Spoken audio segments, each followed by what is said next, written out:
of Warwickshire County Council, and can I welcome not only our members here today, but particularly welcome our guests here today. It's always nice to have people engaging with our agenda. So thank you for coming. There are just one or two housekeeping rules, which I'd like to just say. If you can keep your microphones on mute unless you're speaking, that would be really helpful, rather than getting background noises of dogs barking and such like things, much as we like dogs. The other item is that we will have public speakers. We've got 5 public speakers today.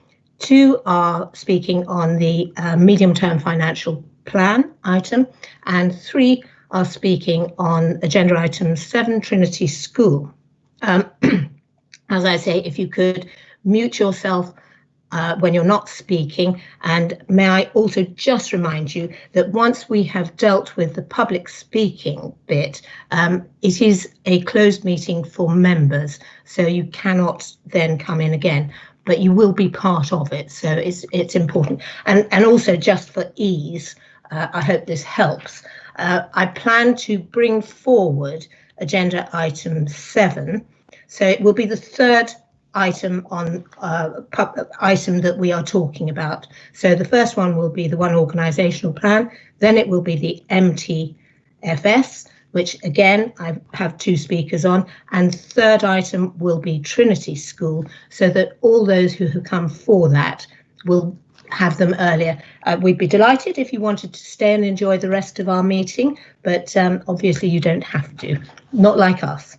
So that's, I think, covers all the points I wanted to mention. Paul, I'm looking at you. Does that cover the points before I go into the agenda? Very thorough, Chair. Very thorough. Thank you. It's not always like that, so live with me. Live with me. Firstly, can I ask if we have any apologies? I don't think. None reported to me, Chair. No. Thank you.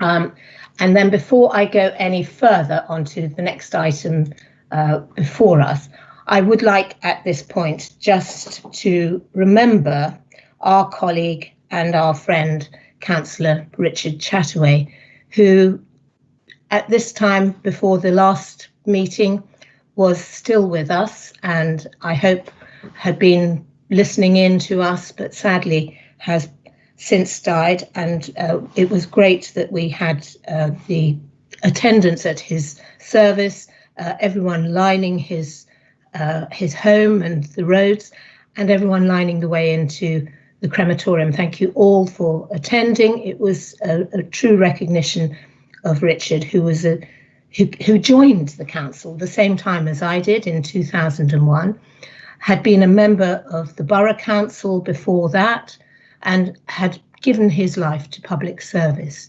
He was leader of the Labour group, and I have to say, I think we would all recognise that it was a great thing for him to pass on, still leading the Labour group. It meant a lot to him, and I too recognise that. I'm very sad that we've lost our friendship. It was far too soon, and I just think it's good that we recognise his contribution towards Warwickshire. It was great. I know that Helen, who is now acting leader of the Labour group, and you might want to say a few words, Helen. Can I invite you to come in? Thank you, Izzy. And Richard we've lost a political giant really across Nuneaton and Bedworth, but also across the whole county. And I think the one thing that Richard taught me was that politics is about consensus, and by doing that, by being that way, he developed so many fantastic relationships across all of the members and the officers alike. And we are missing him incredibly. And our thoughts are with his family, and we will be having a full tribute to him and Bill, who we sadly lost a few months ago as well, on the 23rd of July, and the public can listen to that. It's the full council debate that will take place on the 23rd. Thank you. Thank you, Helen. Yeah, quite right. I've got Jerry Roodhouse, Councillor Roodhouse. Thank you. Can I echo the comments that have been made? I knew Richard right from the time that he came onto the county council, and I just have an everlasting picture of Richard, which I'll take hold on to, which is when he came into the executive floor to the PAs that look after Monica and Rob and everybody, and he'd have a bag with rhubarb or courgettes or something that was growing on his allotment at that time, and leaving them there for the PAs to take away. Quite rightly, in July, I think we'll all have more to say about Bill and of Richard, but that one picture I have of Richard, I hold on to. Yeah, absolutely. And Jerry, you, Richard, and I have spent many a late night at a conference chewing the cud and perhaps having a whiskey with it as well. And these are so important. So important. Yes, breakfast was a bit slow, if I remember. Excellent. Thank you. Thank you all very much, and rest in peace, Richard. Moving on to our agenda, may I ask for any disclosures of pecuniary or non-pecuniary interests? These are difficult to do, I know, in the circumstances, but if there is anyone, Helen, can I? Yeah, just to say on item 7, which is now going to be item 3, my children are at Trinity School. Fine, thank you for that. And Jerry, Councillor Roodhouse, sorry. Yep, item 7, my daughter works at Peter's Place in the school. Thank you. Thank you very much for that. I don't see any other items. Sorry, yes. Oh. Yes, Bill, yes. Yes, fine. Item 7, my children went to Trinity School. Thank you. Yeah. Gosh, how long do you carry on having an interest? But yes, thank you for that. So that's the item for disclosure of pecuniary and non-pecuniary interest. The minutes of the previous meeting are on the pages 5 to 12. I'd normally go through them. I'm not going to go through them page by page as I normally do. All I would say is give you a few minutes to identify if there are any matters that you do not agree with. I'm not seeing any raised hands, so can I take it that we can now confirm our agreement of minutes? And in the usual way, if I could just say, if you could put in the chat that minutes agreed, that would be perfect. Thank you very much indeed. I'm going to put minutes agreed too. It's quite slow, this process, but we do get there in the end. Right, moving swiftly on to the bit that we're waiting for, which is public speaking. So, as I said, we have got 5 speakers. So I'm going to take the first 2 who are speaking on item number 3, which is the medium-term financial strategy. I've got Professor David Mond and Dominic Harrison. Can I go first with Professor David Mond? Oh, hello. Yes. Can you hear me? I can hear you. Thank you very much. Please, can I invite you to speak for 3 minutes? Yes, indeed. Thank you very much for this opportunity. Let me introduce myself. I'm a professor of mathematics at Warwick University, and I've been coordinating an interdisciplinary undergraduate module on climate change there for 7 years.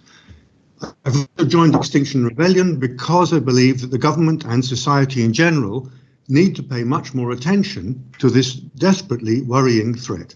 I'm here today because I want to inform councillors of the interim findings of the UK's Citizens' Assembly on Climate Change, which I believe should have some bearing on Warwickshire's measures to recover from the coronavirus pandemic. Climate Assembly UK was formed at the start of this year by 6 parliamentary select committees: business, energy and industrial strategy, environmental audit, housing, communities and local government, science and technology, transport and treasury. It met over 6 weekends from January to May this year.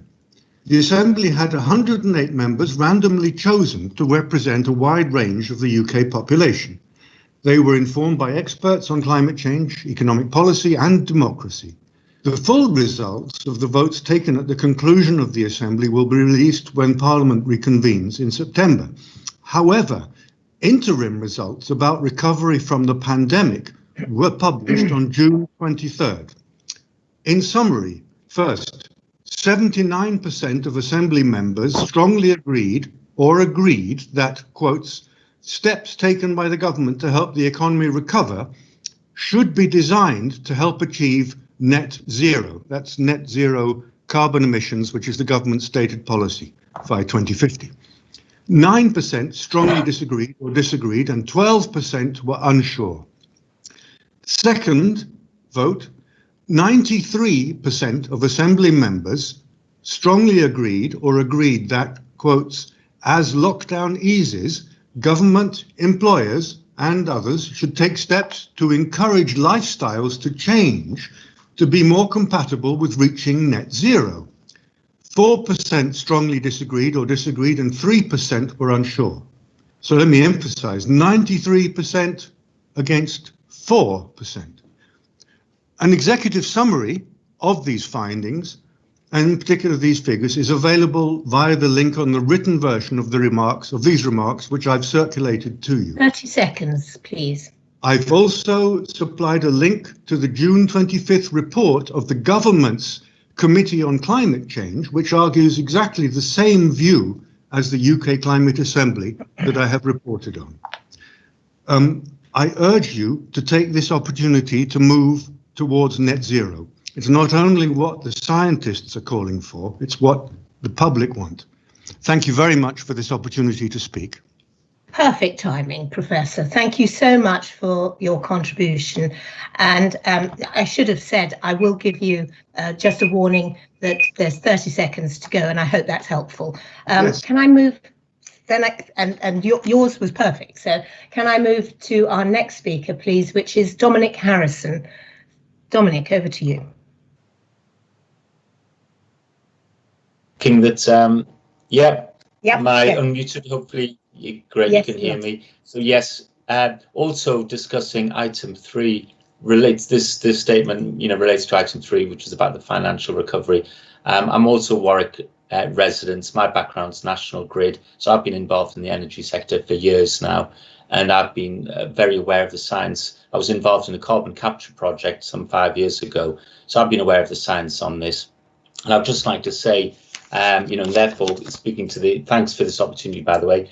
I would welcome, I'm also a member, by the way, of Extinction Rebellion as well, because again, what unites all members of that group is that they're so aware of the science that for 25 years these statements have been said by the UN now, but society and governments and corporations have continued on their own, the same path, and now it's getting desperate now. I would welcome reassurance from the County Council that as we assess the financial impact of COVID-19, the financial recovery plans must place a low carbon, sustainable green approach at the heart of the economic recovery and all policy decisions. I'm sure it has come to the attention of all cabinet members of the increasing call upon government from a multitude of international organisations and businesses of the need to avoid a return to pre-COVID levels of carbon dioxide emissions. Only last week, the International Energy Agency warned that we cannot rebound to pre-COVID levels of carbon emissions if we are serious about avoiding climate catastrophe. A message that has been repeated by 200 of the top UK companies recently. Mark Carney, former head of Bank of England, many of the largest financial institutions in recent weeks. The BBC only this morning reported that it is increasingly likely that we will breach the 1.5 degrees threshold, which is consistent with the Paris Agreement. And as a reminder to everyone, the UN IPCC in their report stated that a 2-degree rise would only provide a 50-50 likelihood of avoiding significant ecological and civilization collapse. Hence, the target was brought down to 1.5. As well as making sound environmental sense, a low carbon recovery will still provide jobs and provide long-term economic gains, as well as tackling air quality issues for Warwick and Leamington. As the majority of county and city councils around the UK are preparing their climate action plans, it is important that Warwickshire avoids falling behind the progress being seen in other councils. It's important we act on the science rather than allowing those that choose to ignore the science frustrate and delay the progress we desperately need. Thank you very much. Thank you very much. That's really helpful. Dominic, you're ahead of time, I have to say, but I think your message is quite clear and we've got that. And I believe that certainly I think, Professor Munch, that you may have already met with our climate change portfolio holder, Heather Timms, and I'm sure, yes, nods all round. Excellent. So thank you for your work on that. The next three speakers are all speaking on item 7, which is Trinity School. Now, Emma, I have got you down first, but if you would rather not go first, I'm more than happy to bring forward either James Sinnott or Christine Burke, if you would prefer that. I'm happy to go first. So, okay, well, that's very brave of you, and thank you very much. We don't bite, and particularly not from across the screen and the ether. So, well, if you're ready to go, I will do as I've done with the others. I hope that's helpful, and I really won't be absolutely strict with you on that. But if you would like to start, over to you. May I introduce you properly? This is Emma Goulburn. Thank you. Thank you. Why am I here? Well, I'm here because I feel let down by the IUB that stripped Trinity Catholic School of anything it was known to be good for. These changes have reduced the number of students wishing to start at Trinity, and many students have left Trinity from the current cohorts. A year ago, parents spoke at the scrutiny committee and presented our case, particularly on the impact of changes made to our most vulnerable students, those with special educational needs. We presented a document with details of 21 students who explained how the change of ethos from being a caring, loving community school based around the coming together of teachers, students and parents to an uncaring, non-consultative school has impacted their mental health and their education. This was ignored by the local authority, the IEB and the school. My daughter, Izzy, has an EHCP. And on this EHCP, it explains quite clearly that she requires a high ratio of adult to child in lessons, and that TAs will be in lessons to support her. This support is given to keep her on focus and to make the lessons accessible for her. For the first 2 years at Trinity, this was fantastic. My daughter learned to read, she accessed the curriculum, and her predicted grades went from strength to strength, along with her self-esteem. In October, the school took the decision to remove all TAs from lessons. In true recent Trinity tradition, this wasn't communicated to us parents. Instead, I heard about it from another parent in January. I approached the school and asked if the rumours were true, and I was told that even though my daughter has an EHCP, they had removed TA support, and instead they're going to take her out of lessons. Taking her out of lessons doesn't allow her to access the curriculum. It's discriminatory, and the action is against the law as she has an EHCP. Since October, my daughter has lost this support she needs so desperately. Her focus has gone, and she's pretty much given up. This isn't the fault of the teachers. I've been told that this change has come about from the guidance given from the new executive head, and also Tony Quinn, who's involved in the St Augustine's, the secondary school, whom we will join if we become an academy. These decisions scare me. Other changes which have happened that scare me, and bordering on discrimination, are the sudden increase in the more conservative and directed religious activities. My daughter, along with 60% of other children in the school, are not Catholic, but they're being forced to partake in prayer and other religious practices. So my daughter decided that she would hide in the toilets instead of having ash placed on her head. This in itself is a safeguarding issue. I ask you, the local authority, to look at the changes which have been made to Trinity in the recent years. Take away the financial issues and look at the impact that it's actually having on the students. The specialness of Trinity was its caring and supportiveness to all. I read in a recent report that a rebranding is what's needed. No, this rebranding is not what's needed. What we need is for someone to realise what we had and put the best of that back into the school, the caring, the communication and the love. I thank you very much for your time.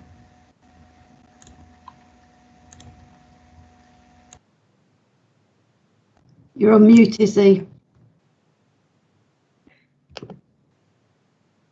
Oh, doubly muted. Thank you so much, and thank you very much from the heart, and that was a very helpful contribution. May I ask then the next person to who's down on my on my agenda is James Sinnott.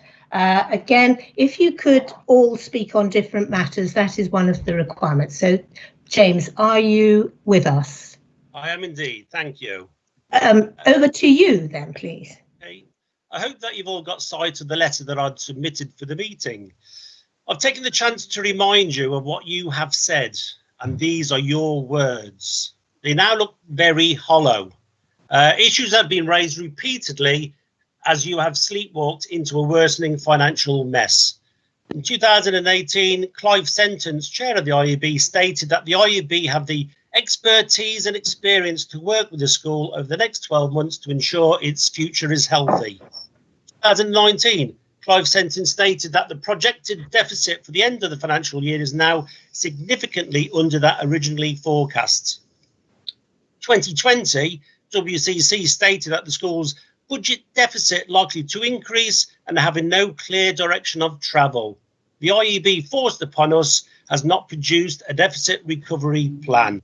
I'm amazed that since we last met, we are in a worse situation and you're still digging that hole. You submitted impact statements, no response. Petition, no response. Freedom of information requests, complaints, whistleblown, investigation requests have all added up to naught. A council that doesn't listen, a council lacking in trust. The current plan, if chosen, is to absorb over £1 million worth of debt and starve other learners, schools and communities of much needed funds, whilst also gifting a prime assets worth a conservative £25 million and probably nearer £50 million to an academy. An asset possibly lost forever. What safeguards have been put in place? Or is this all about asset strippers in dog collars?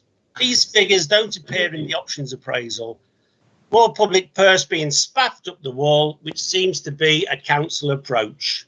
I know that to you, this is all about money. Scant regard has been given to the standards of education offered to the pupils. The only reason for taking interventions is to prevent the prejudicing or likely to prejudice the standards of performance. All of this sad tale, this fact has been willfully ignored. The truth twisters can't be trusted. An independent investigation into how the education department works is the only way to learn lessons. There are other IEBs in Warwickshire. Have lessons been learned? An academy may well be the best option for treating. Let's face it, LA interventions haven't gone well.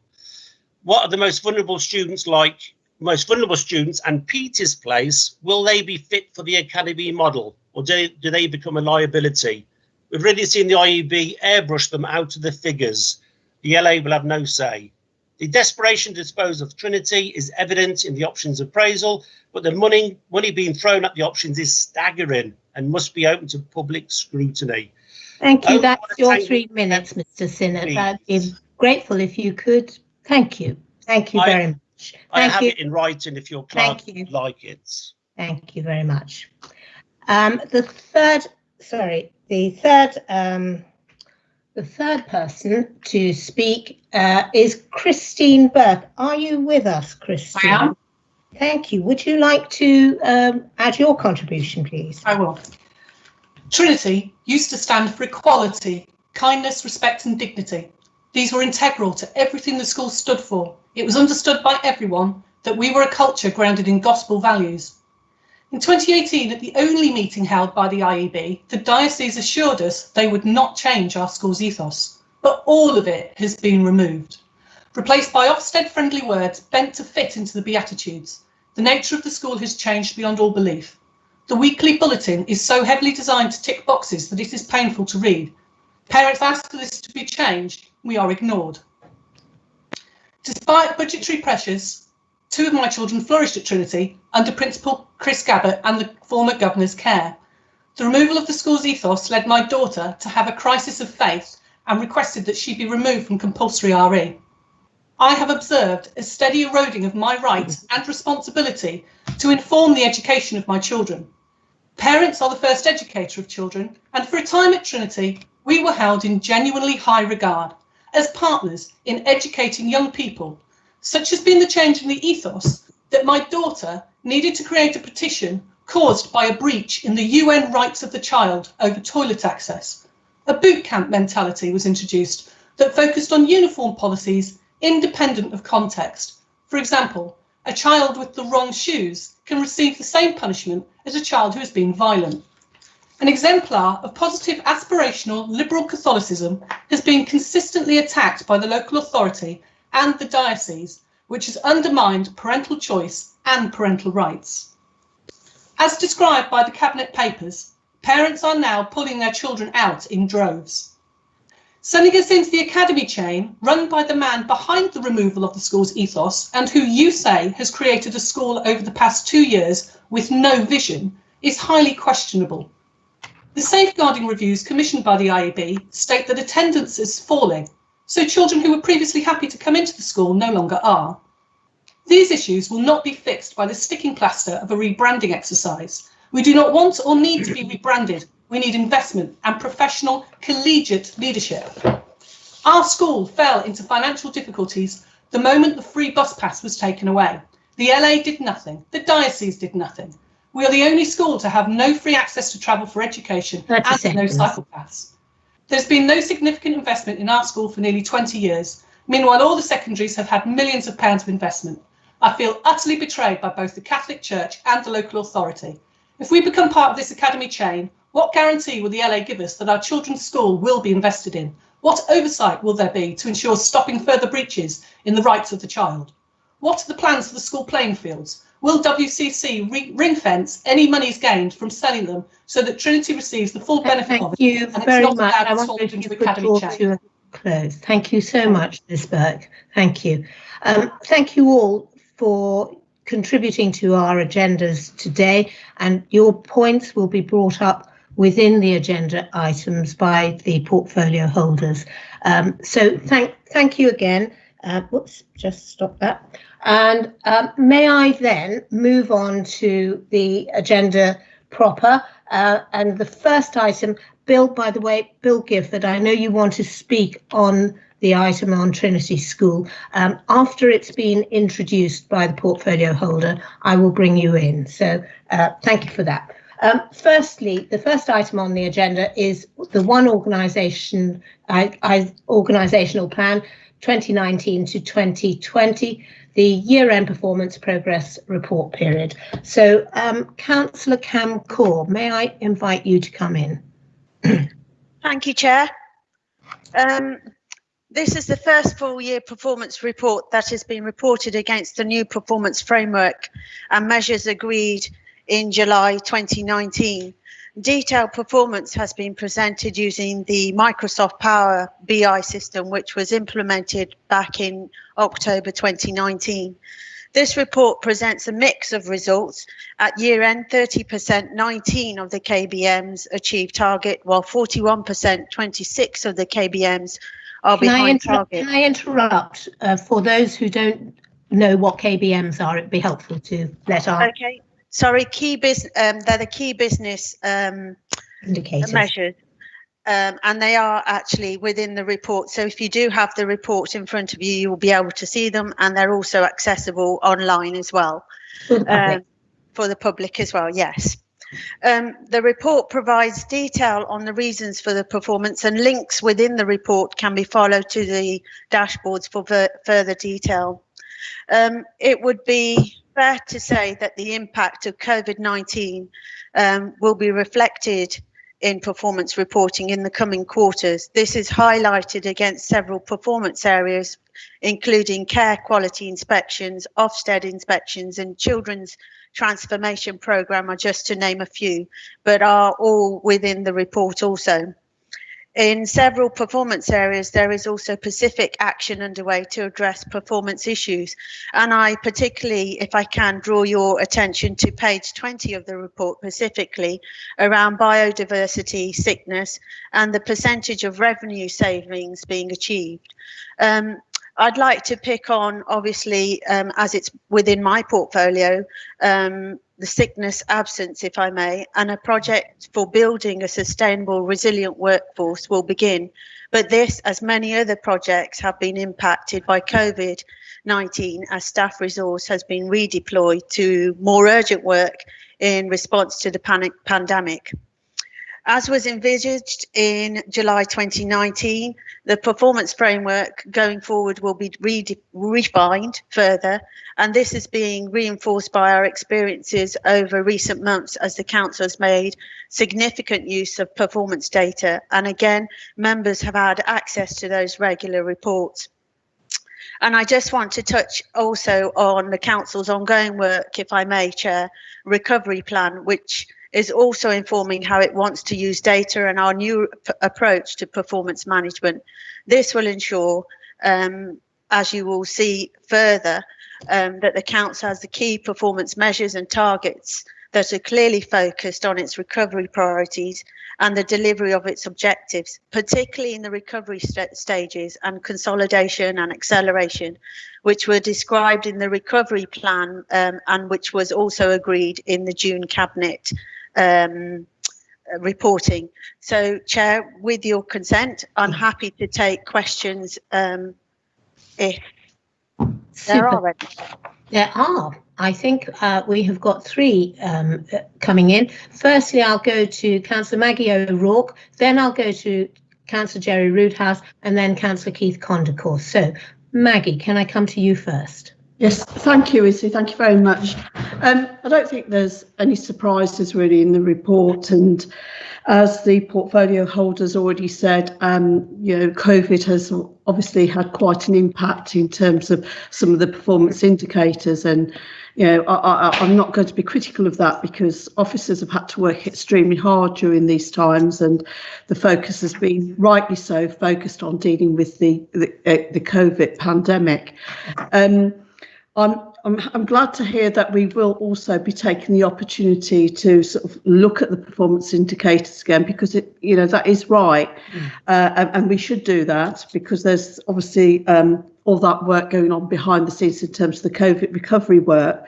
But what I would ask is when we are looking at redefining those KVMs and indicators, please, can we have cross-party involvement in that, please? Because I think it's really critical in these times of change and challenges in the world that we now live in, that we all continue to work together and, and that we understand what the priorities should be and must be to take our organisation forward. So that's what I'm asking.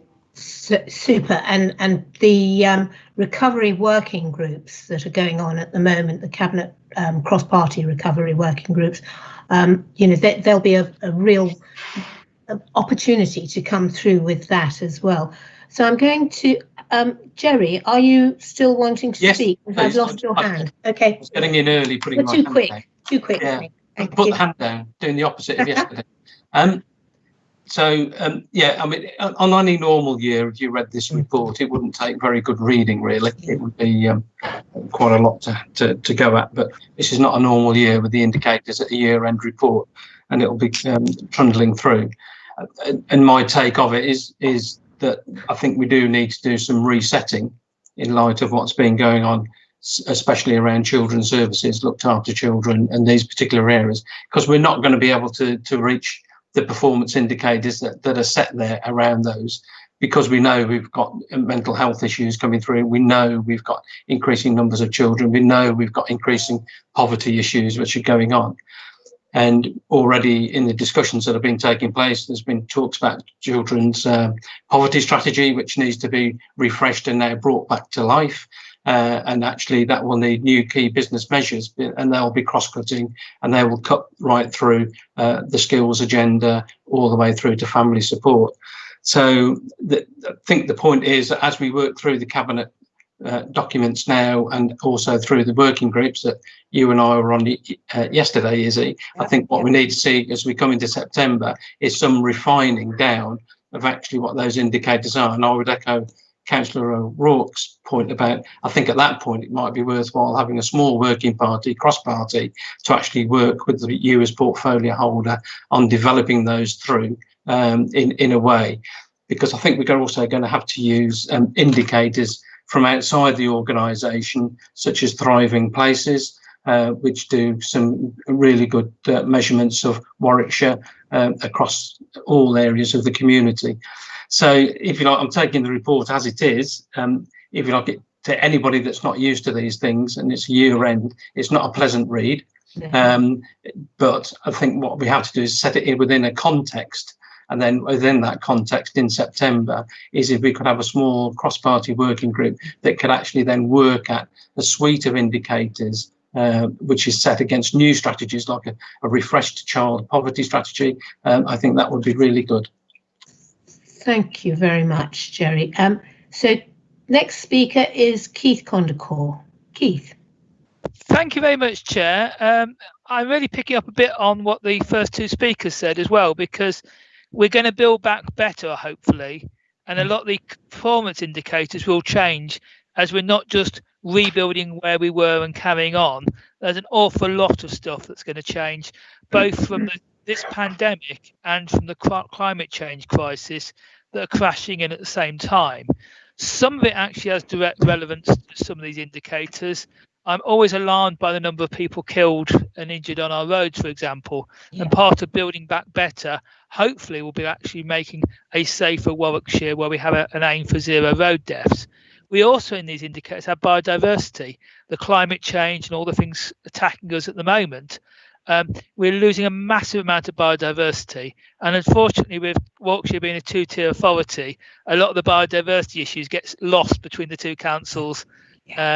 And we do a bit of wildflower meadow planting, but there's a massive loss of the biodiversity happening with climate change, and a lot of things we really need to be working on. So I think biodiversity probably needs a topic of its own in terms of working party.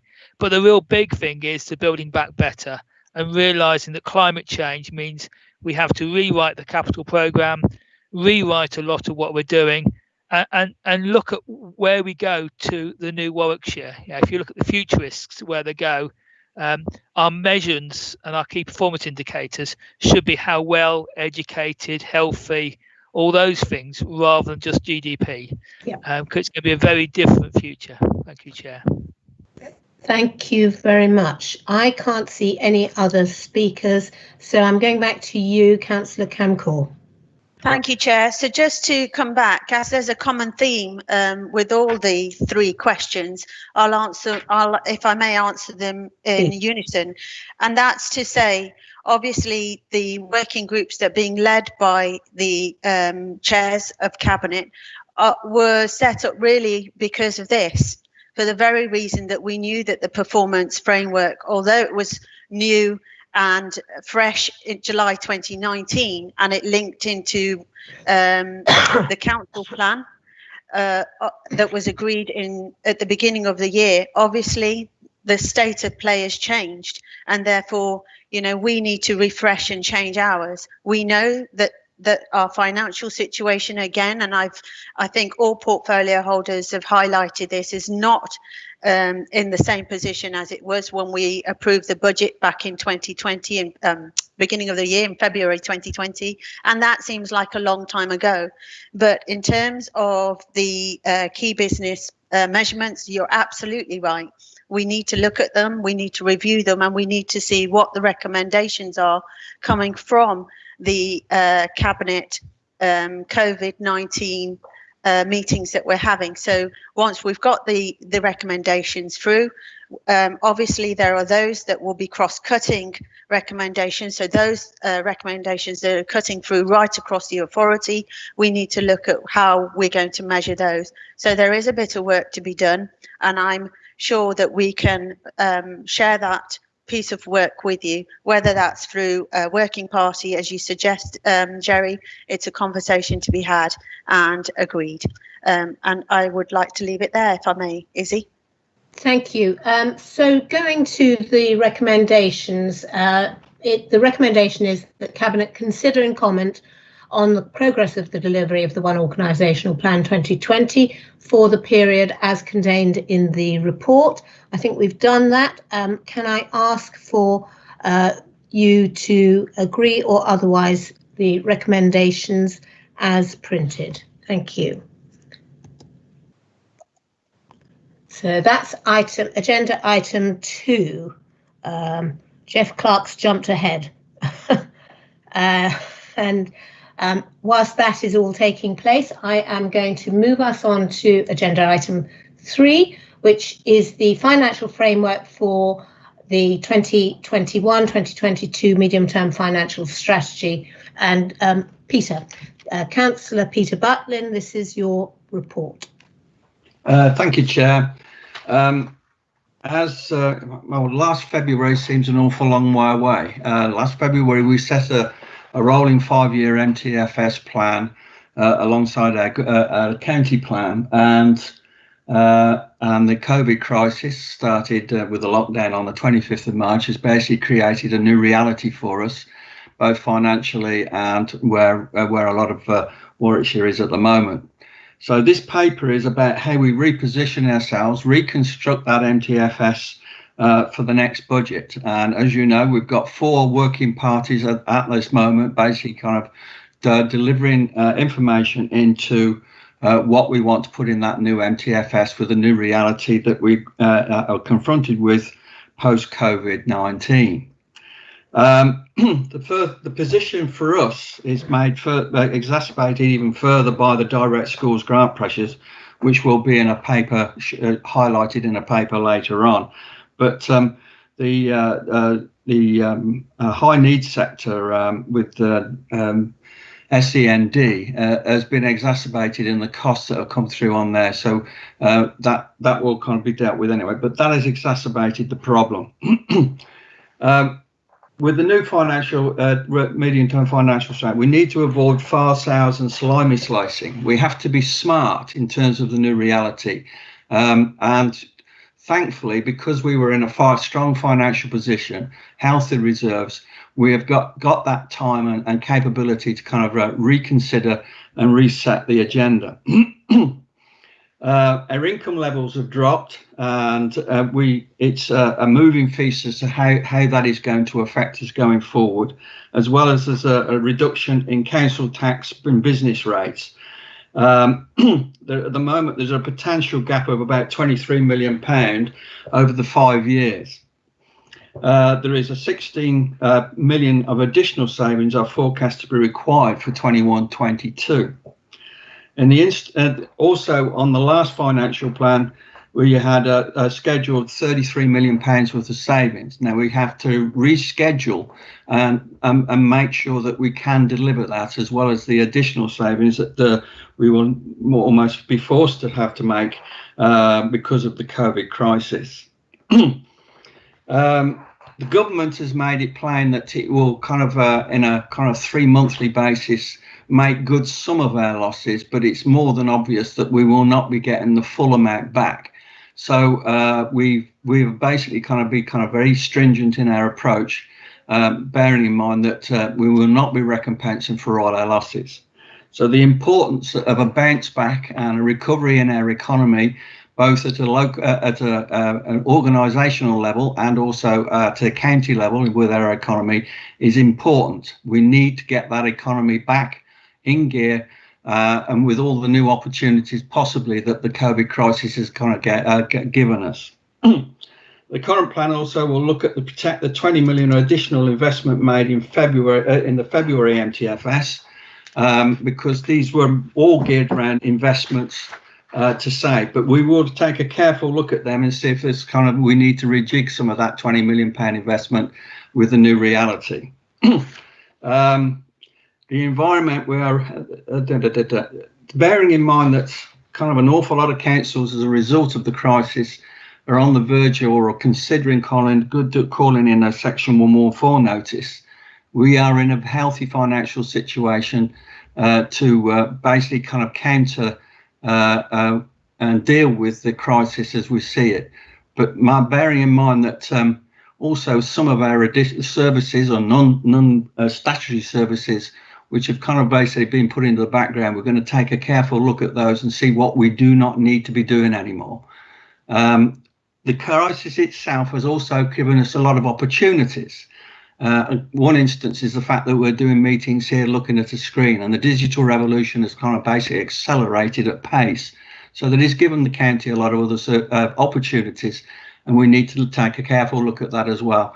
But this is about the rejig. Already, most of the members are now involved in one of those committees in terms of where we kind of smart thinking in terms of the recovery for Warwickshire and for ourselves.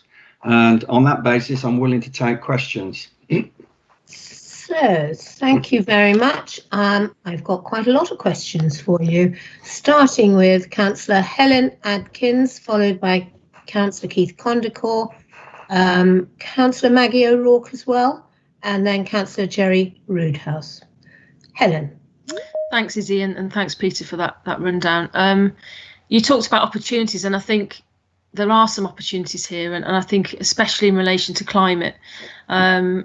I'd like to endorse what Professor David Mond has said, really, in relation to everything we do. We need to be moving forward and thinking about how we can take advantage of the positive environmental outcomes from COVID. I mean, a lot of the impact of COVID has been negative, but the main positive we can take out is that there has been a reduction in carbon emissions, and we want to move forward as an authority into maintaining that, and we should use that and make sure we capitalise on that and not forget that there could be other crises just around the corner, even worse than COVID, environmental crisis and some of the predictions from the scientists. And we must listen to the scientists and accept their view. They are the experts. So can you just assure us that everything that we do to move out of the crisis, we will have that consideration as a foundation, that we want to bring a positive outcome in terms of climate change? Thanks. Thank you. Councillor Keith Condacor. Thank you very much, Chair. The word recovery keeps getting used, and I don't think we're going to recover as much as change into a new state, hopefully a better state. But we are in a very, very big monumental change. On TV this morning, they're mentioning how deep a recession it would be, and it was compared possibly to the Great Depression of the 1930s. And obviously, as dreadful as that was also a period when we had a period of massive change, absolutely colossal change. And so I think we do need to be realising in our medium-term plan that actually we are in a period of building back better, or we're going to sink. We are in a period where really big things are going to have to be thought about. Things like the 4-day working week, things like do we actually just scrap the whole capital programme and start again? Because so much of our capital programme is predicated against people driving to work 5 days a week. And so much of our plans of house building and road building is predicated against a large population growth in Coventry and Warwickshire, when this outbreak itself might take 20,000 off the population of Coventry and Warwickshire, because of how little migration there'll be into the universities and the motor industry sector. So we're a massive period of change. There's a massive amount of opportunity as well. We should be looking at our medium-term plans at moving more of the workforce to flexible 4-day working and importantly taking on young people. I think our medium-term plan must involve those apprenticeships to actually get some new young people with new opportunities. So it is a new start, but we really need to get that climate change stuff into our medium-term plan, because it is going to be an almighty issue, and it's bigger than the pandemic. Thank you, Chair. Thank you. Can I go to Councillor O'Rourke, Maggie?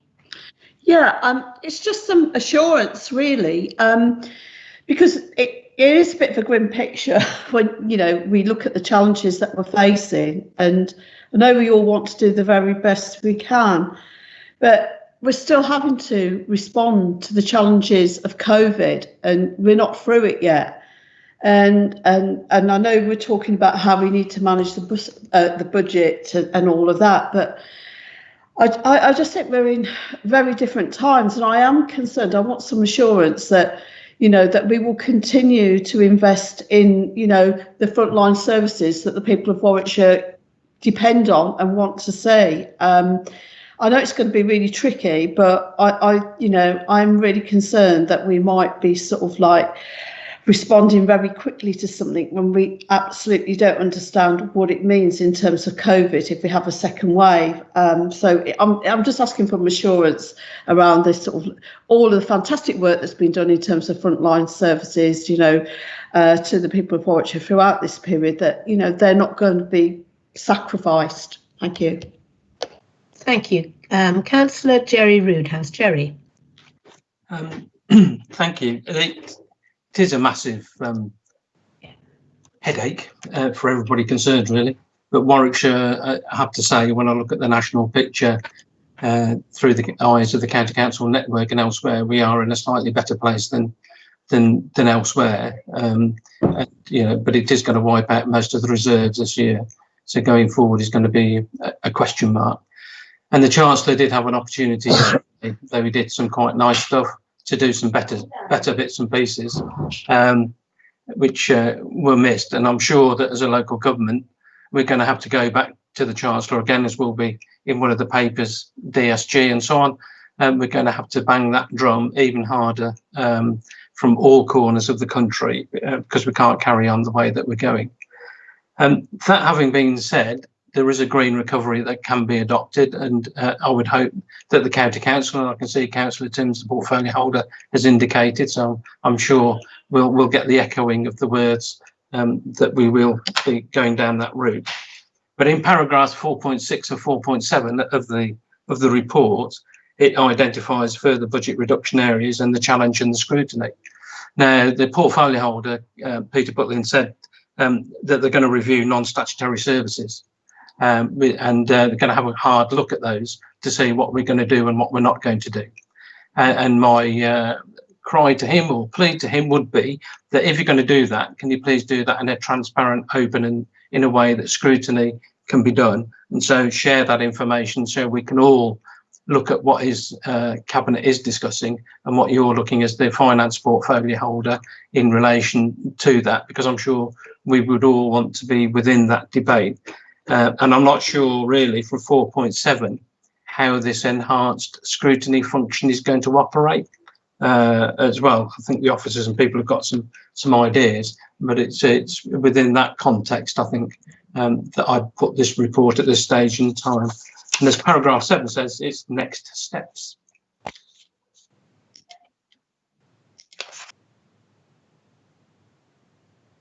You're on mute, Izzy. Sorry, thank you, Jerry. From my point of view, I can assure you that we would, of course, include all council members in a review of that. So I'm going to Heather Timms, and then Judy Phelp has indicated. Heather, sorry. Thank you, Izzy. Just unmuting. I just want to give some reassurance to our earlier speakers, public speakers, because that we are taking climate change extremely seriously in our recovery plans. I'm currently chairing one of the groups which is talking about place, economy and climate change. So they're all grouped together, and we're looking at the green investment areas that we can move forward on. Certainly, we're also talking to our staff about how they will be working in the future, because it's really important to involve them in the decisions of the council and how we move forward, particularly on transport and ways of working. The digital revolution has happened, and the council has really grasped that, for which we have to say 100% thank you to all of our staff, and but they need to be involved in these decisions, as well as the cross-party member groups that are working towards our recovery plans, which will feed into this MTFS, the refreshed MTFS, as we go forward. So just wanted to make sure that our public speakers were aware that we are putting it central and heart of what we're doing. And thank you for doing that. Councillor Judy Phelps next, and then Councillor Cam Core, and then we might go back to Councillor Buckland, please. Thank you, Izzy. Heather's took my words. One set of people we hadn't been talking about was our staff. I'm sure some of them are worried. They're intelligent people. They're going to wonder what's going to happen to their job and other people's jobs because of COVID. And we've been going through a lot of change anyway with our change programme. So I'm sure the officers will keep all the staff and themselves informed of the way forward. And they've been fantastic, our staff, during the last few months. And they will be worrying about the future of their jobs. So thank you, Heather, because that's what I was going to say. We've got to think about our staff as well. Right, okay. Yes, I'm not sure that's high on the agenda at the moment, but Councillor Cam Core. Thank you, Chair. I just want to give some reassurances because I think we're going a bit off field here and I don't know why. So first of all, assurances around, look, in March, we had over 4,000 staff overnight working from home. They are still working from home and they're doing a fantastic job. For those of you who are being involved in our COVID recovery working group, you will see the amount of work that's been done behind the scenes. It is absolutely phenomenal. So, you know, from my heart, I say thank you to all of those who have been involved in those pieces of work, because those pieces of work is what over the last two cabinet meetings are driving us forward as to where we're going to and how we're going to shape this organisation and how we're going to deliver our services. So in terms of you know, giving the assurances around frontline services, Maggie, absolutely. I'll give you an example of how telephony changed from overnight, from working in the office to working from home. The telephony system and the telephonists were absolutely on point in their delivery on continuing to deliver the services through the telephony environment. So at no point has nothing been dropped in terms of those services. So I just wanted to put that on record. And as we go forward, you know, we've got the we've been having the staff surveys. We discussed those only in the in our COVID workshop yesterday, and again you will see that they're encouraging. Admittedly, there are those staff who are anxious, anxiety, and we are concerned about well-being as well. But again, we've got our well-being agenda, and I can talk all day about the work that's been carried on. So I'm going to stop and let Peter come in. But I am let me just assure you all, I am very passionate about our workforce, the work that they've done and the work that they continue to do. And that is right across the board, from fire to people to communities to resources. They have all played a major part, and I thank them for it. Sorry, I'll get off my pedestal. No, it is absolutely well said, and you speak on behalf of all of Cabinet, and I suspect of all of the members of Warwickshire County Council. So I'm going to go back to Peter to wrap up this report. Thank you, Chair. There's two aspects to the questions. One is kind of the organisation itself and how we continue to kind of deliver services, because the services will be delivered come what may, as we've done once we kind of transferred to home working. And Cam has succinctly put out the fact that we treasure our staff, because without them we wouldn't be able to deliver anything. And so their welfare is at the forefront of all our minds at the moment. There's two. The other thing is, don't think of it to be being black. Before the lockdown, Warwickshire had one of the lowest unemployment levels in the country. We were the fastest growing economy in the country, and our economy is still strong. this is not like any other recession. This is a disease. This is because of a virus, not because there was a financial collapse or there was anything underlying in a world shutdown in terms of economy. This was caused by a virus, and once the virus gets managed and disappears into the ether, that our economy will bounce back because those fundamentals will still be there. It's a matter of how quick we kind of get that bounce back. What you've got to realise also with the economy is that there was quite a few people, especially the retail, which been badly affected. But it was in a difficult situation before it started. And with all crises, it just emphasises those that were struggling in the first place and they collapse. So we've got to basically kind of step into the economy and kind of find different ways of using those resources in that economy. The green aspect of it, well, Warwickshire was a front runner anyway.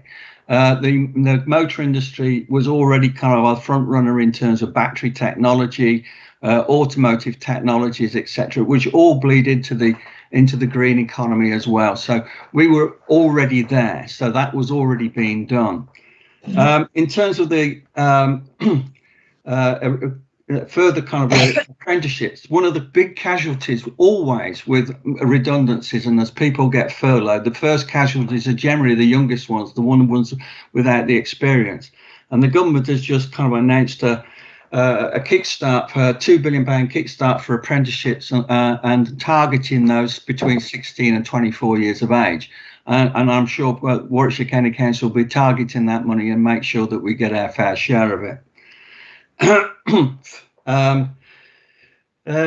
In terms of the non-statutory, that's what those working parties are for, to itemise, look at, examine and see what we need to be doing and what we do not need to be doing as an organisation. Plus the fact that as we kind of develop as a county, some things we do not need to be doing. So we've got to kind of itemise that. And in terms of the kind of, I have to emphasise this, we're not in a bad place as an organisation financially anyway. So it's not as all doom and gloom again from us as an organisation. So I've taken on board pretty well everything. And the other thing is, on the previous cabinets, 2 cabinets, we passed through the place shaping paper, which interlocks and gives an umbrella to everything we do as a county, to interlock all our different ones. And our county plan is very resilient. It's still relevant. What we need to do is adjust the finances in terms of the MTFS. And that's what this paper is about. So hopefully I've answered all the questions. And on that basis, if there's anybody kind of point out if I've missed something, but I think that's fine, thanks. All right then. Well, I move for approval. Okay, we've got the recommendations as printed on page 25, all 5 of them. I'm not going to read them out. Can I ask you to agree those? And for those who were rather quick off the draw last time and agreed agenda item 3 instead of agenda item 2, you might just correct that. Thanks. Okay. Right. As I said at the beginning, I'm going to bring forward the next item, which is Trinity Catholic School. It's the agenda item 7. It is, you will find it on page 111. And for the benefit of those who might still be here who were speakers, although I'm not too sure that we have, can I invite Colin, can I invite you please to bring the paper forward? Thank you, Izzy. The subject of Trinity School is a familiar one to most elected members. It's been as an area of concern for us for a number of years. The recommendations today, I think, are really important because they enable us to offer a fresh start to Trinity as an academy school within the Birmingham Archdiocese. And this follows extensive work from our officers, the Archdiocese and other stakeholders to resolve the ongoing financial issues and seek a sustainable future for the school. If we agree to these proposals today, they will then go into a formal consultation during the autumn term, and then if that goes well, then we and the Regional Schools Commissioner will formally approve the the academisation to take place in January 2021. I think it's a really great opportunity for the pupils of the school itself. There's going to be a new sixth form in place from September. I think I will stop at that point, invite any questions, and at that point, when I answer the questions, I'll deal with the comments raised by the public in their questions. Thank you very much, Colin. I promised Bill would have his first say, and Bill, I'm going straight to you, and after that I'm going to Councillor Helen Adkins. Thank you. Thank you very much. Firstly, I would like to have great sympathy with the concerns about the ethos and the potential loss of the loss of the ethos of the school. Trinity in the past had it was a liberal Catholic ethos, an ethos that actually encouraged the students to not just to think but to question, and that's something that's lasted them through their lives.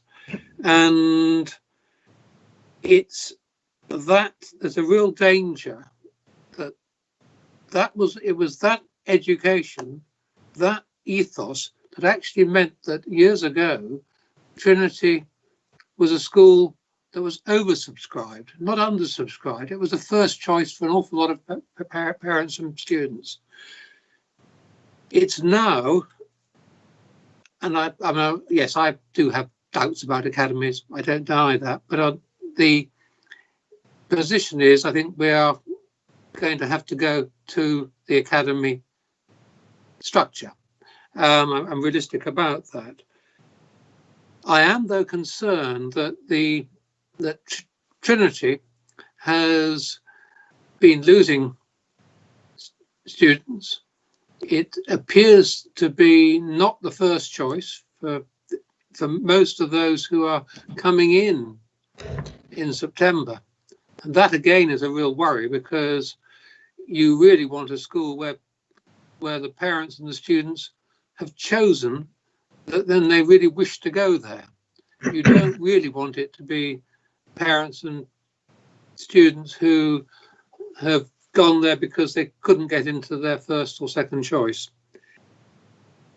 I would hope that we do need a Catholic school in that area. It makes sense for it to stay where it is.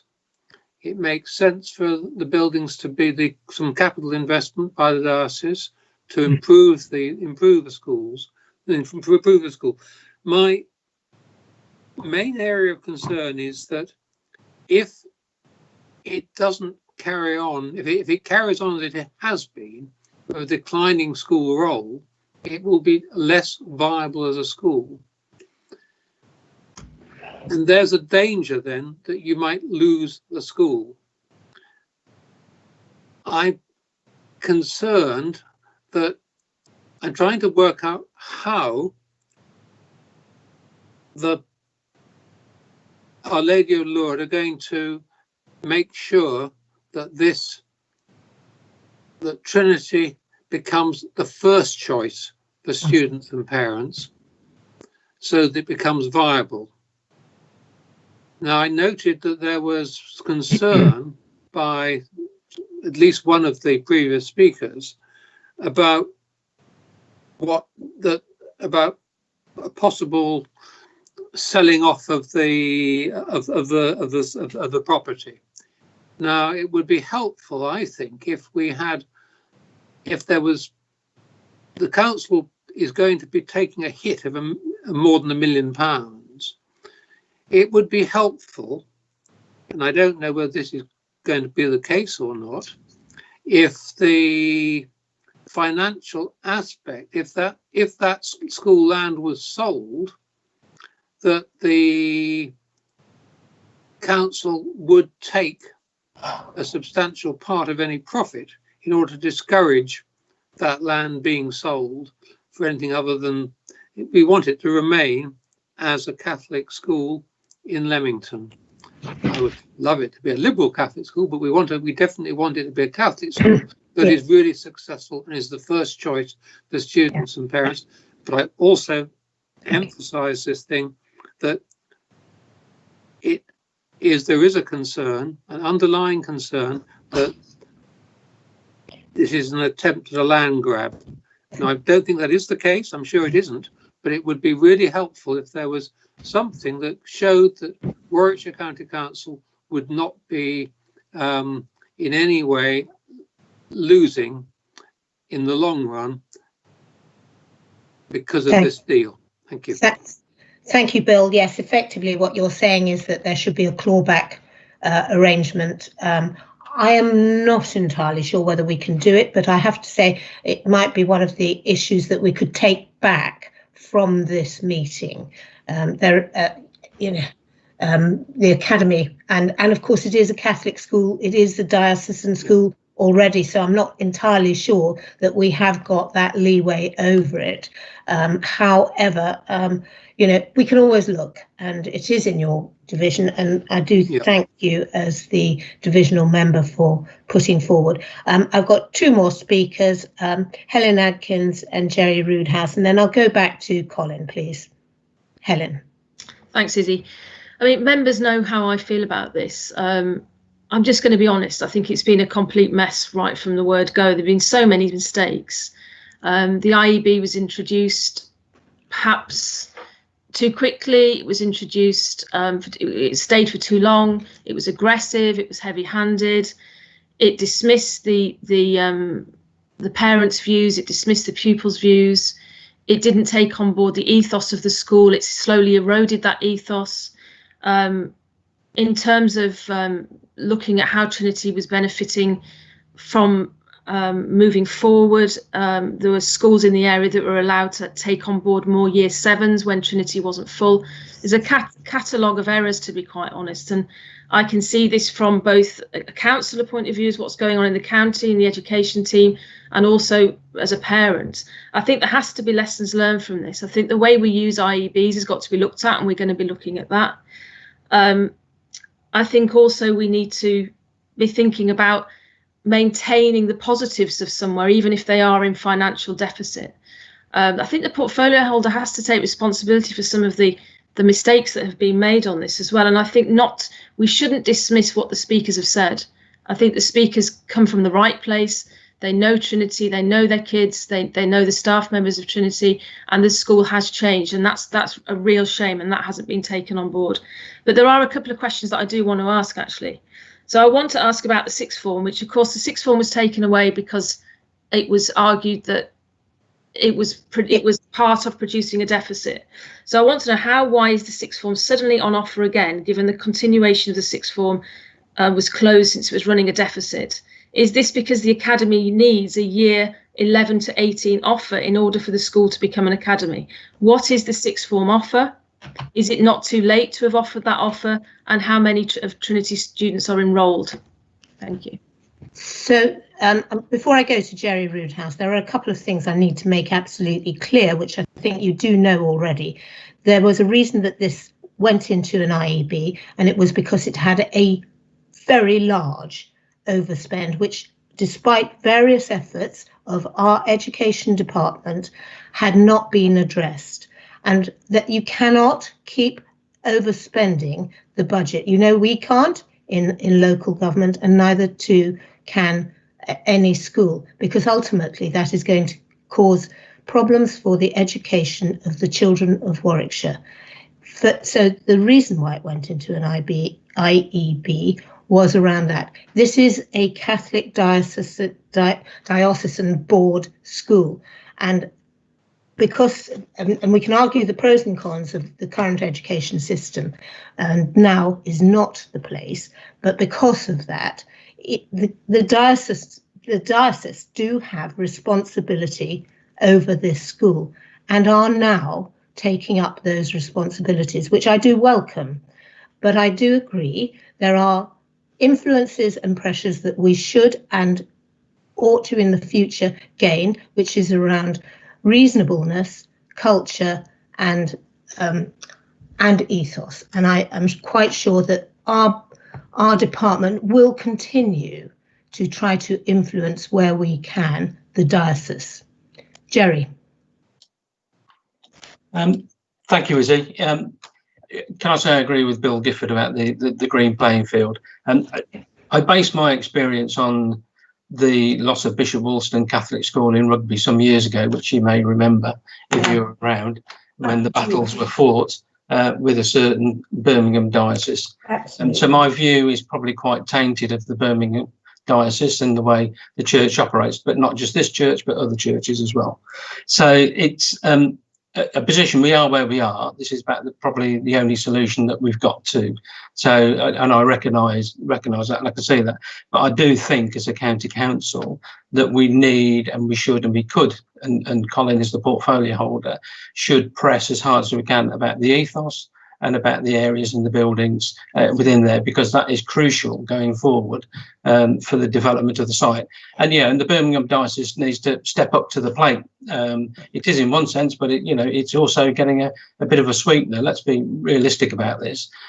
So they do need to step up to the plate, but I think we then need to hold them to account about this and actually have that ethos. And the time for the parents and the community to really galvanise around this consultation this autumn, and that is the time to really ramp home that message about the future of this site, the future of the ethos, in order that Colin, as the portfolio holder, has the strong evidence of everybody around him to sit in front of that diocese and actually read them saying, look, this is what people are saying. You can't just go steamrolling through on this, this and this. This is how you need to go forward, and you need to listen to those residents. Thank you for that. Also, Colin, back to you. Right, there's quite a bit to go through. If I start with the public speakers, and I can't answer every point that they made, it'll just take too long. I'll pick on certain key things. Emma Goldburn talked about, was concerned about her daughter and pupils with SEND. I absolutely understand that, and even if the academisation goes ahead, the County Council retains a responsibility for pupils with special educational needs and to look after the welfare of those. So we won't be absolving ourselves of responsibility for her daughter or any other similar pupils. Mr. Sinnott talked about a sleepwalking into a greater financial mess.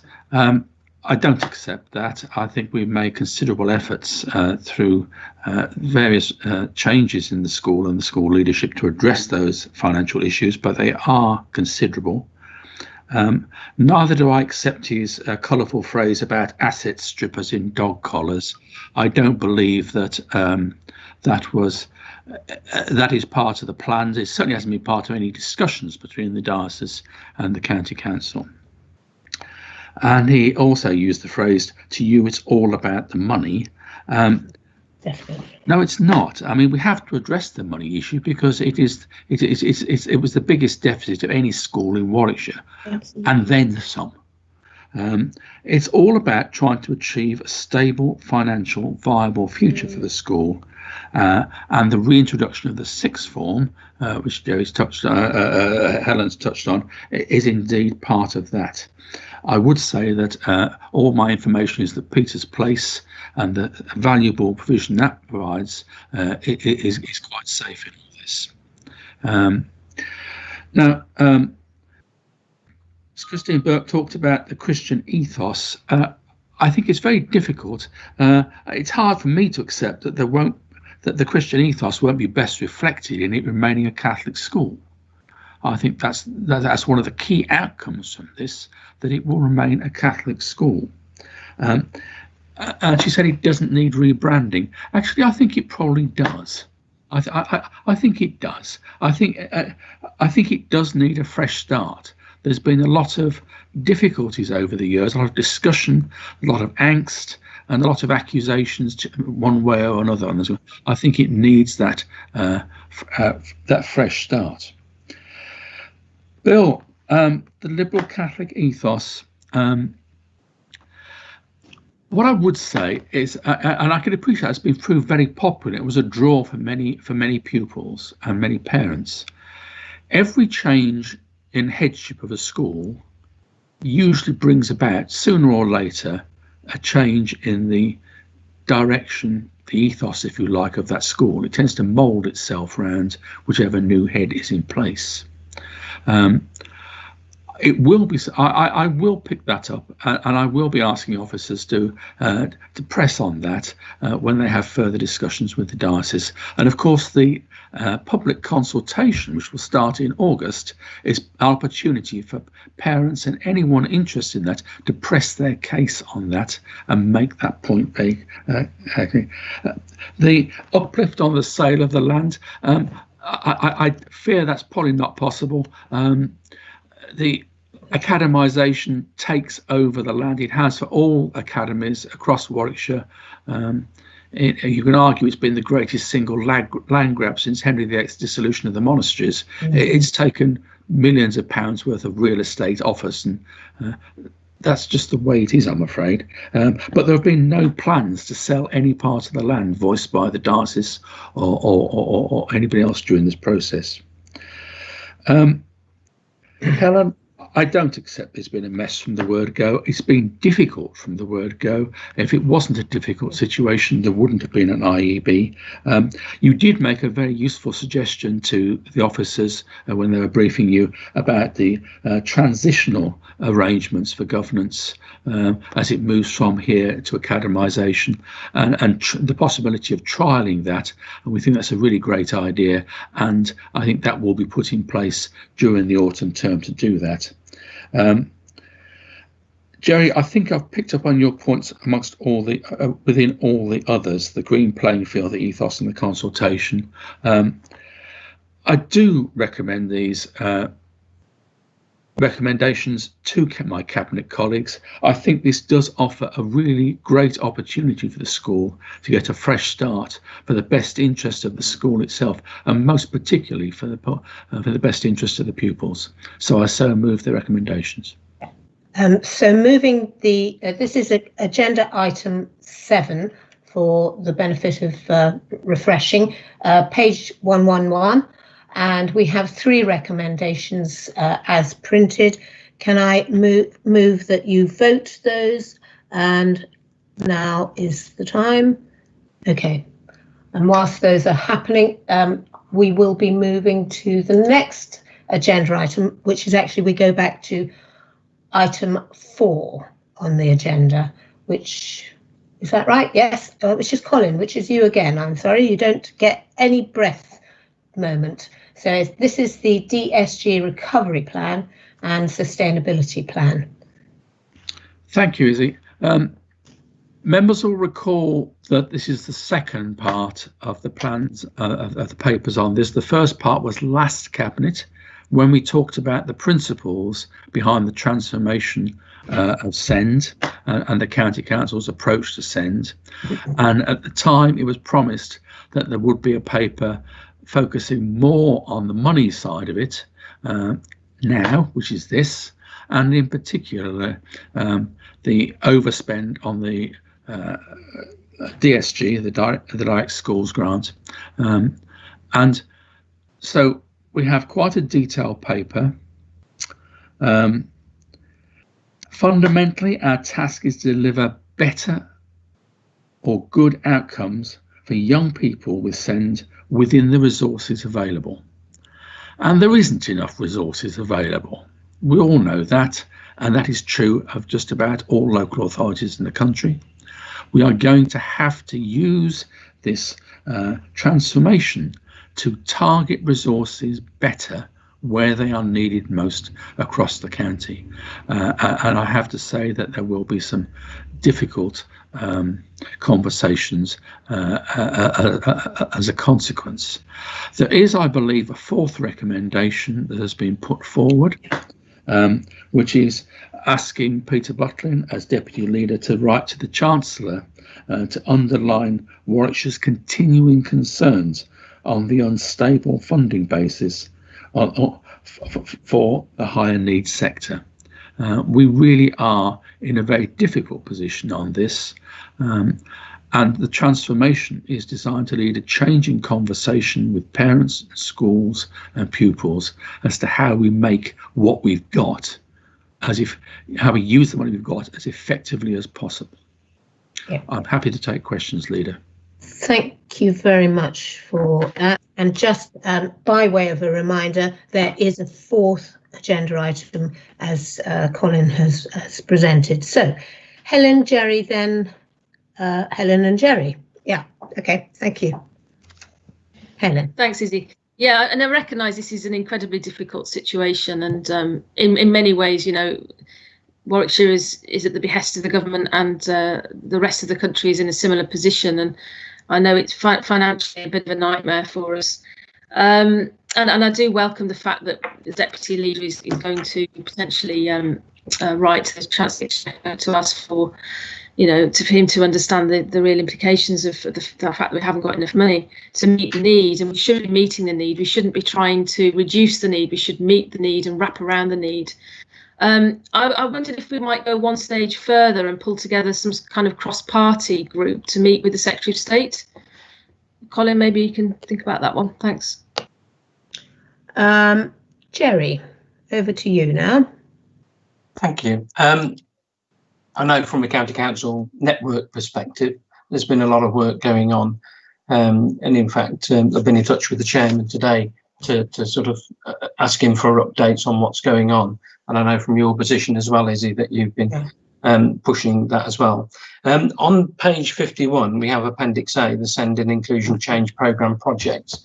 Would it be possible to have that in a format which gives me the numbers and dates, the figures against each one of those, please, so I can see how much we're looking to put in against that line and the projected timescale and dates against that, so I can track that as it works. It just looks a bit bare when it's just Appendix A. It just gives me a list of projects.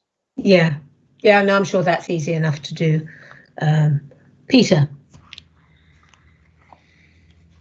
Thank you, Chair. It is sobering when you look at the numbers, because kind of if you look at the fact that we've got a recognised bank gap of about 30 million, and prior to this situation, we was always able to kind of put in extra funding from elsewhere to kind of balance that budget. But the government no longer allows us. We're basically kind of, to do that now would be an illegal act, so we can't do it, which has exacerbated the situation. So, and on top of that recognised 30 million, there is, going forward over the next 5 years, a further 25 million, which is a total of £55 million over the next 5 years. These are sobering numbers. This paper is about kind of addressing some of it, but even in paper it points out that we can address some of it, but we cannot bring that back to a neutral situation, which is why it's so important to kind of lobby the government for us to kind of source some proper funding arrangements for the vulnerable sector. And these are vulnerable people, and the COVID situation also has exacerbated the problem in as much as the placement costs have gone through the roof as well. So it's, you know, you're trying to kind of dampen it down, but the demand and the cost of that demand keeps going up. So I'm more than willing to kind of put my name to a letter to the Chancellor to see if we can get a central government addressing of this problem. But I think it's apart from COVID itself, it's one of the biggest problems that the authority has got so far. So we're going back to Colin, just on your comment, Helen, about a meeting. I think what we will do is we will get this letter through to the Chancellor. I think our intention is to copy it to the Secretary of State for Education and the Secretary of State for MHCLG, plus all our MPs. I think the process after that would be to talk to our MPs about direct contact with the Secretary of State for Education. So that's our current response on that issue. Colin, I'll go back to you on the paper. Yes, thank you, and thank you for the comments. Yes, I think we will look at all opportunities to influence whoever is necessary to persuade government to properly fund not only ourselves but similar local authorities on this. Jerry, as Izzy said, I'm sure that page on Appendix A can be redrafted with the additional information that you seek. I would commend to councillors the new lead officer we've got on this, Dwayne Chappell. She's very good. If you have any concerns or you want group briefings and things, I'm sure she'll willingly accede to that. I think it is a very complex field. There are some difficulties ahead as we try and focus on those children most in need with the resources we've got. And I think it's important that members understand the issues that we're likely to face in doing so. So with that in mind, Leader, I recommend move the recommendations on the cabinet paper, please. And just by way of a reminder, we now have 4 recommendations because of the addition of the item about the portfolio holder for finance writing to the Treasury. Indeed. Okay. So there we are. And if we can agree agenda item 4 plus additions, and we will move then on swiftly to agenda item 5, which is again you, Colin. So this is the Education Capital Programme. You're muted. Yes. I thought I got off for a short while, but okay. Members will have seen papers similar to this several times each year.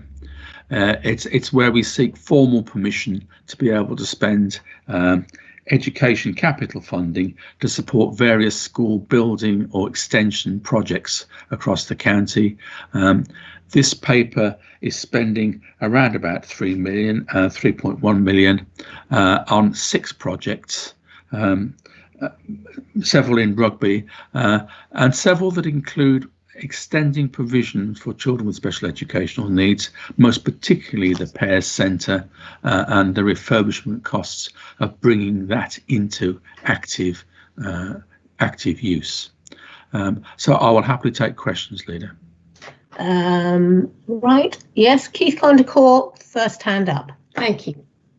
Thank you very much, Leader. Couple of things. There's all the projects that aren't in this plan because obviously we've got a school sufficiency strategy, and that seems to be a year old now, looking at the last update. And we've got a lot of things changing. New population projections were just out, and last year we had the new housing projections, the 2018 household projections, which is really showing a very different pattern for the development of Warwickshire. We also have the issues in Nuneaton with the multi-academy not doing well and people effectively moving across town just to chase schools. So whilst it's very welcome all this spending on schools, I think we need to look at the other capital spending to actually cope with the influx of housing and expansions at places like Eton schools. So I don't know if Colin could tell us when the rest of it is going to be discussed or in terms of sorting out our sufficiency. Thank you. Thank you very much, Colin. No one else, so back to you. Yes, I'll say to Keith what I think I've said to him several times before, that there are wider plans, obviously, for school place provision over the coming years. And so this is not, what is here is not to the exclusion of those. These are just the ones that are coming forward at the moment where we need specific permission to spend capital. Okay. On that basis, Leader, I move recommendations 1 and 2. Thank you. Those items are now ready for your views. Okay, if you could go with that, and I will move us on to agenda item 6. And this is, Les, this will be to you. This is the Black and minority ethnic communities and COVID-19. You're on mute, Les. I'm delighted to bring this paper forward, and can I at the start add an item 4 to the recommendations? Thank you. That the report be passed to Health and Wellbeing Board for consideration, monitoring and support. And this is because this is not just about us. This is our part of a partnership, because within the health sector and within dealing with the issues for this sector of our community, it's not just Warwickshire.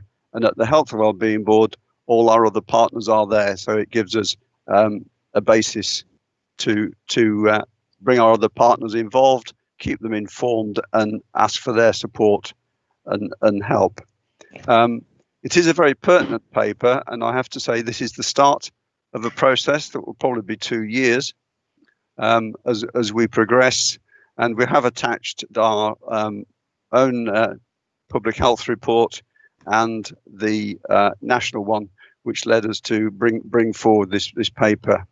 One point I would make on this before anybody asks is that WCC's staff profile is more diverse than Warwickshire as a whole, and doing this work will help us to look more deeply at our cultural profile. Big part of this will be using the JSNA work we've already done, because that again gives us more detail than we have in the national data. And we're starting with Nuneaton and Bedworth and North Warwickshire, because that area is under focus as a more diverse community. And for example, in the national figures, you do not get our Nepalese community in Nuneaton and Bedworth, which is very valuable to us, separated and identified. So our work will identify those different communities and what their needs are, and how that does link to COVID, but it also links to wider issues and inequalities. So we will start this work under the umbrella of COVID. In fact, some of the work has already started and move forward. But I'm delighted to bring this paper forward, because it's a good step forward for our authority. Thank you. Questions, Chairman. Yeah, thank you very much. I have got 2 speakers. I just want to chip in a bit myself, actually, because I really welcome this work. I would like to think that this is going on across many authorities, and if it isn't, we probably ought to be trying to influence it. Particularly helpful that we're taking it to our partners and encouraging them to engage with us, so that we have a real spotlight on the BAME community and how COVID has impacted, and longer term the impacts of what lifestyles and what issues have created this particular problem. If we find that there is a possibility to engage universities in doing this piece of work, I think it could be a really useful study which we could take to a wider stage. So without further ado, can I go to firstly Maggie O'Rourke, followed by Keith. Thank you. Thank you, Chair. Yes, I welcome the report as well, and I think we all know that there is a great deal of worry within the BAME community in relation to COVID, and it's absolutely right that we should be sort of leading work in this area. So I really welcome the report. There are obviously challenges as well, and I do sort of ask, our approach in terms of focusing Nuneaton and North Warwickshire in terms of the joint strategic needs analysis. I would like to see that right across the county in terms of our approach, because it seems to make more sense in terms of how we go forward. So I would ask that, that we do that. I would also sort of like to sort of looking at the sort of the workforce profile as well.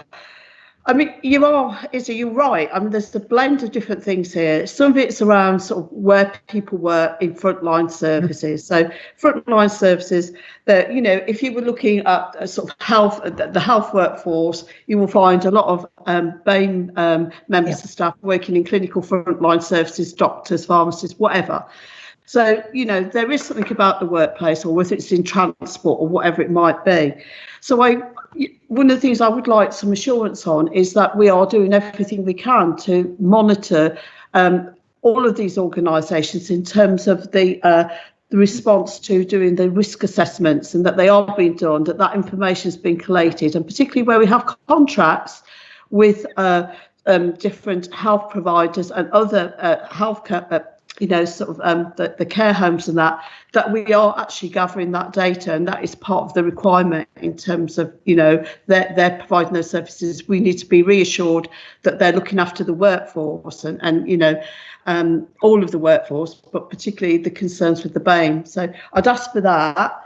Some assurances around that, and the final thing in terms of like the diversity of the workforce, and Les actually sort of said, obviously the profile, actually he's absolutely right, the ethnic profile in Warwickshire isn't high, but actually in Warwick itself the ethnic profile is higher than any other the districts and boroughs. But one of the things whilst we might be overachieving in terms of the overall workforce, it's where BAME individual members of staff sit in that workforce, and whether we have any challenges in terms of the culture within. And I'm not saying we have, but quite often one of the challenges is about sort of BAME members of staff actually breaking through and actually, moving on towards more senior posts. So looking at these sort of interrogating the data and looking at these sort of the bandings and pay of where BAME members of staff are within the organisation would be really useful. But I do welcome the report, and I thank our Director of Public Health for all of her hard work and everything that the team are doing. So this is good. Thank you. Okay, Keith, over to you. Thank you very much, Chair. A couple of things have come out recently about this as well, because there's obviously issues with discrimination and things which we really need to get out the whole of society, but also there's more practical things in terms of the people's health. And it was mentioned on the TV news about type 2 diabetes, which is a particular problem, and particularly in a lot of these minority communities because of the diet and the exercise and various other things, and also where they live and the housing and the pollution. So there's a real big opportunity from the health side to look at the type 2 diabetes type issues. There's also a disproportionate number of people from ethnic minorities living in areas of high air pollution. And I know we talked about our particular county having more representative mix than the county as a whole, but obviously we exchange workforces with Coventry, which is Coventry and Warwickshire very much a common working area, employment area, whatever you call it. So I hope we are looking with Coventry at some of this research as well, because a lot of people cross that boundary. But it is really important to get a lot of the health inequality stuff sorted. And even from my own view, always going on about cycling, how accessible is cycling to a lot of these communities? Do we actually think about the areas and where we provide routes? And it's the same with sport and all sorts of issues. This research will actually help us work out where we need to do better. Thank you. Les, back to you. Thank you, Chairman. Yes, I welcome the comments. Certainly on our workforce, there is no barriers, and I'm sure Cam would comment and support me in that, to anybody's promotion of whatever community they belong to. We also have been doing in adults keeping a very sharp look on our domiciliary care and on our care providers, obviously. And then that started with our PPE and other training work we did with all our communities, and that naturally did include training to protect yourself with that part of our workforce.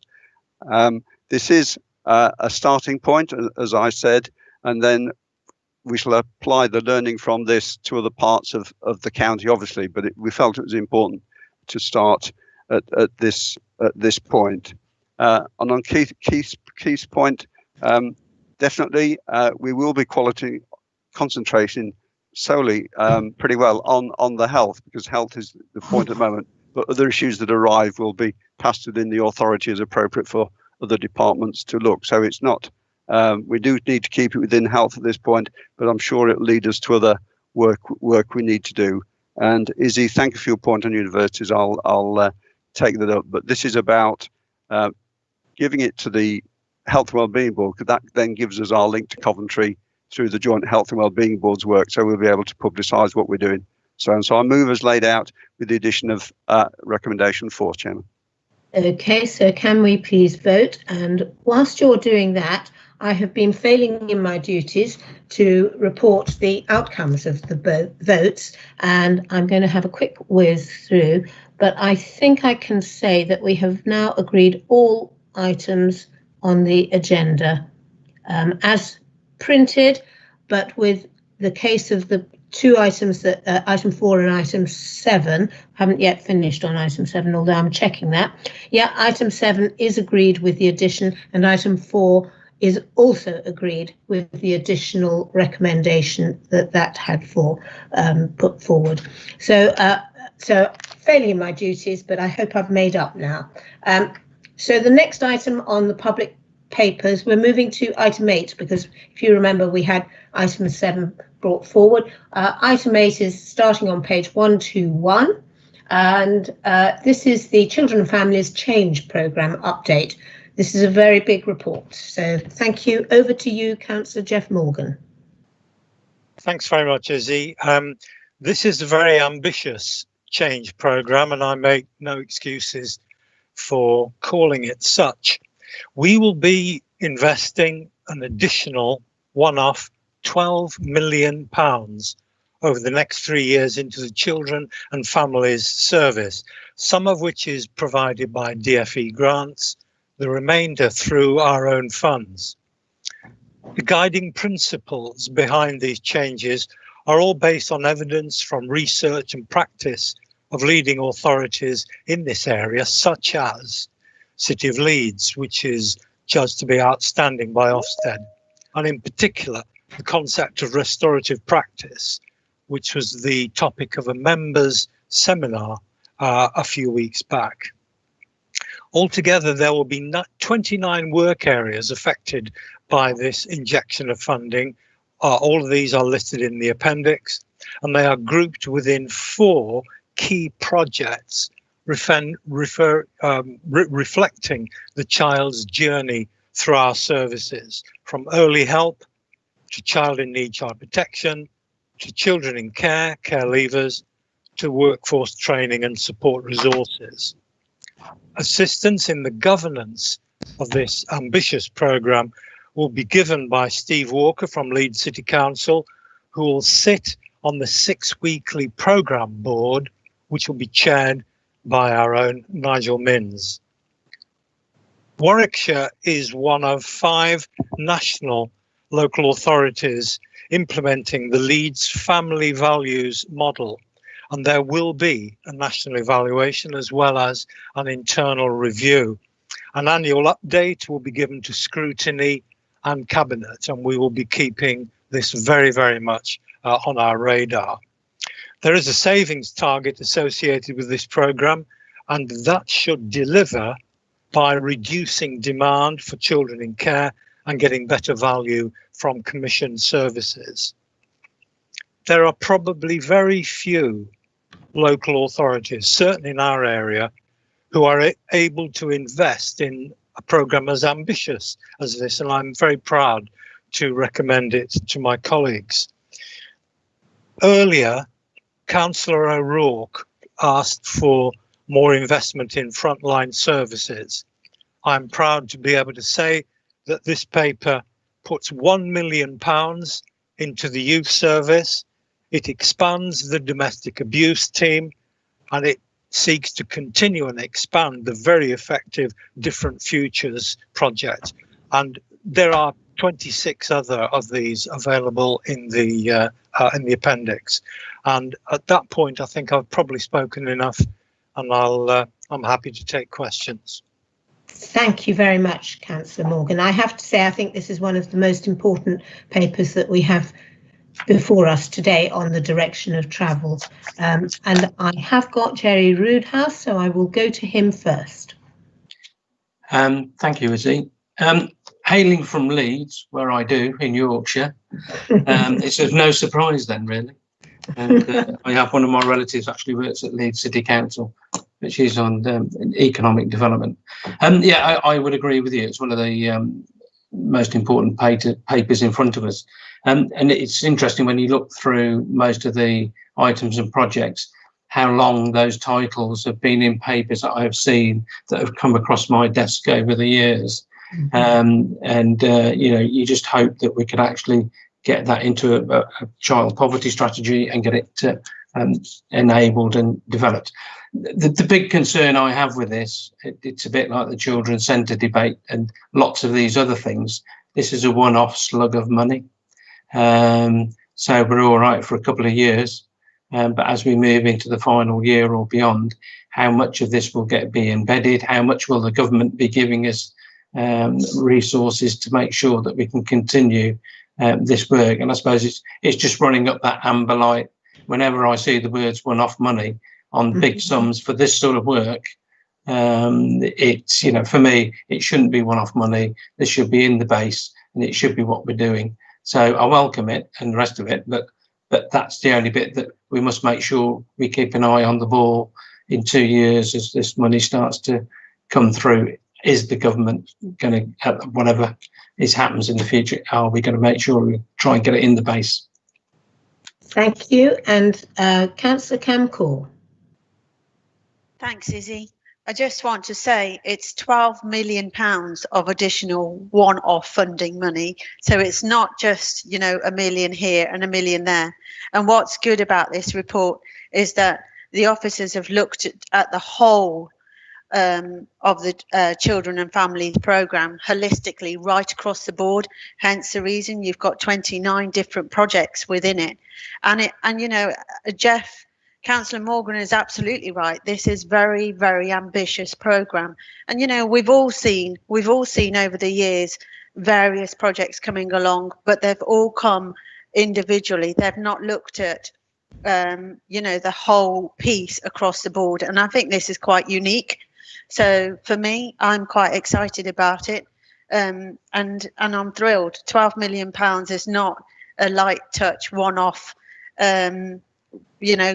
grant or funding. It's a substantial amount of money going into one service, and I'm looking forward to seeing the outcomes personally. Thank you very much. I don't see any other hands up. Pam Williams has just said she agrees, absolutely agrees. This is a very magnificent, very significant paper which addresses the children and families programme across the board. I have no other speakers, so okay. I'm going back to you, Jeff.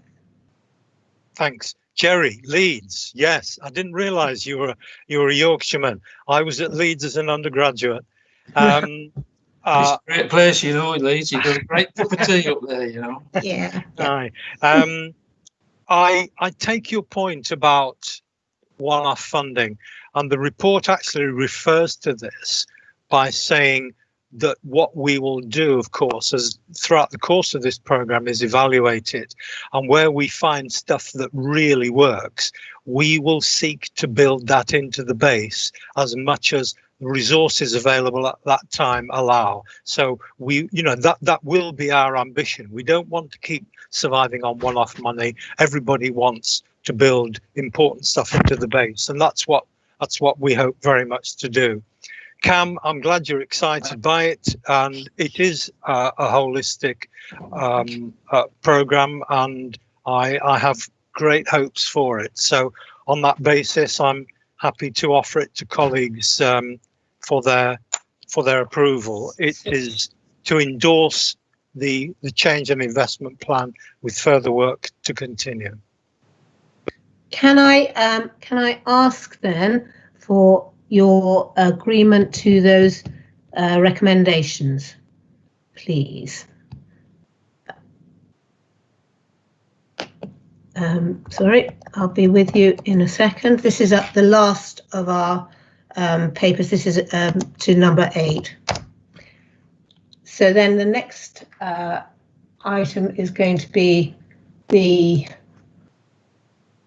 I need to move the words that members of the public be excluded from the meeting for the items mentioned below on the grounds that their presence would involve the disclosure of exempt information as defined in paragraph 3 of Part 1 of Schedule 12A of the Local Government Act.